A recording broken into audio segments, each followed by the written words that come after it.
جماهير نادي فنربخشة التركي غاضبة على اللاعب يوسف النصيري لأنه ضيع مجموعة من الفرص ولم يسجل سوى هدف وحيد منذ التحاقه بالفريق. وصفقة يوسف النصيري تعتبر أغلى صفقة في تاريخ الدوري التركي، لكنه لم يقدم الإضافة المطلوبة منه، وهذا ما دفع جماهير نادي فنربخشة التركي إلى توجيه انتقادات لاذعة إلى اللاعب يوسف النصيري. ومؤخرا اللاعب يوسف النصيري ضيع 3 فرص سانحة للتسجيل، وهذا ما أجج الانتقادات نحو اللاعب يوسف النصيري.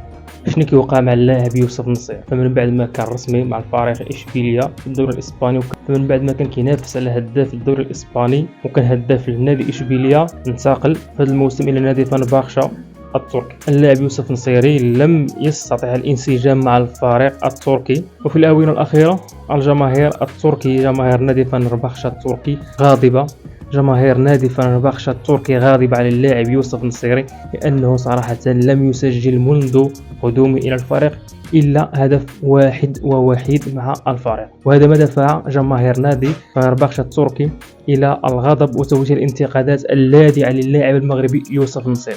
فماذا يقع مع اللاعب يوسف النصيري؟ هل هو بداية النهاية أم أن اللاعب يمر بفترة انتقال وفترة انسجام مع الفريق التركي ليظهر مواهبه وقدراته في قادم المباريات؟ ونحن كجماهير مغربية نؤكد دعمنا للاعب يوسف النصيري للعودة للواجهة، للعودة للتهديف، لأنه لاعب مهم داخل المنتخب المغربي، وبما أنه أسعدنا في مجموعة من المقابلات وسجل مجموعة من الأهداف المهمة للمنتخب المغربي، كلنا نتذكر هدفه أمام منتخب البرتغال، وهذا ما يدعونا وما يفرض علينا أن نقف إلى جانب اللاعب يوسف النصيري ابن مدينة فاس ونسانده ونؤازره في هذه الفترة إلى حين استرجاع مستواه مع النادي وكذلك مع المنتخب المغربي وعودته إلى التهديف، أنه لاعب مهم، والجماهير المغربية كلها لن تنكر فضل اللاعب على المنتخب المغربي ومع المنتخب المغربي والمباريات المهمة التي قدمها رفقة المنتخب المغربي، وهذا ما يدفعنا إلى مؤازرة اللاعب